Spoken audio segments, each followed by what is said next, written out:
Ilagay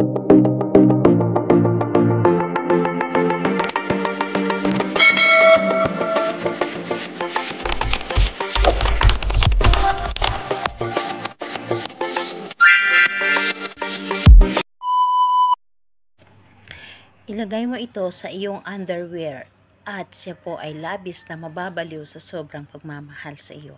Hello mga guys, kumusta kayo? Panibagong araw, panibagong video na naman tayo. And sa araw na ito ay isa na naman video ang aking tuturo sa inyo na simpleng gabay o simpleng pamamaraan na makakatulong sa atin. At bago ang lahat, gusto ko lang mag-disclaimer sa mga taong hindi naniniwala at hindi gusto ang mga kagaya nitong video. Please skip this video and maghanap kayo ng videos na gustong gusto nyo. Dahil ang video na ito ay para lamang ito sa mga taong naniniwala and gusto mag-try. Sa lahat po ng mga nagko-comment dito sa aking video dito sa loob ng aking channel, mag-ingat sa lahat ng mga nagre-reply sa inyo na dinadala kayo sa kanilang WhatsApp and Imo app upang makaiwas po tayo sa scam. Ngayon po ituturo ko sa inyo paano siya mababaliw ng husto sa pagmamahal sa inyo. Yung tipong maging sunod-sunuran siya sa anuman ang gusto mo.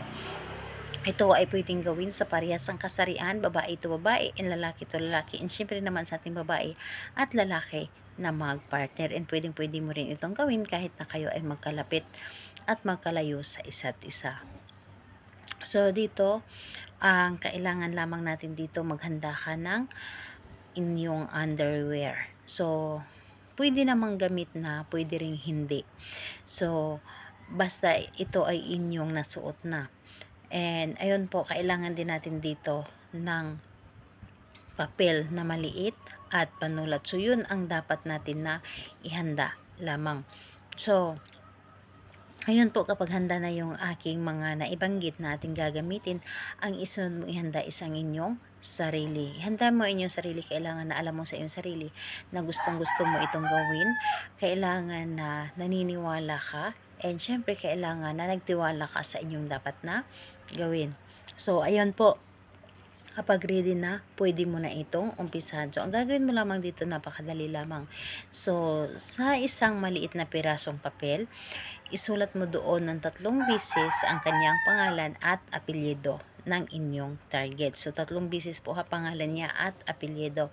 And kapag sulat or nakapagsulat mo na ito, yung kanyang pangalan at apelyido, pahiran mo ito ng laway ang kanyang pangalan. Yes po, pahiran mo ito ng laway at saka mo ito hawakan ang papel. Hawakan mo na sa pamamagitan nito, ikaw ay maging sunod-sunuran sa lahat ng gusto ko. Mamahalin mo ako ng labis-labis, mababaliw ka sa iyong pagmamahal sa akin at ako lamang ang iyong mamahalin habang buhay.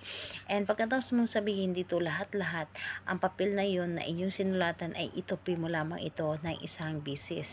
Itupi mo lamang ito ng isang bisis at saka mo ito ilagay doon sa gitna ng inyong underwear. So, ilagay mo ito doon sa gitna ng inyong underwear at ito ay inyong itupi ang inyong underwear at yung underwear mo na yon ay ilagay mo sa ilalim ng inyong unan. Pwede rin naman sa ilalim ng inyong kama, sa ilalim ng inyong foam. So, doon mo po yun ilagay. So, ayun, kung gusto mo na hindi makita na ibang tao, pwede doon sa higaan mo sa ilalim ng inyong foam or di kaya sa ilalim ng inyong unan. Pwede po, wala pong problema. And gawin mo ito sa araw ng Tuesday and Friday sa kahit anong oras. And ayun, pwede naman sa ibang araw kung nararamdaman ninyo na para bang hinihila kayo na gawin ito. So, ayun po. Salamat po sa inyo. Bye-bye everyone. God bless us all.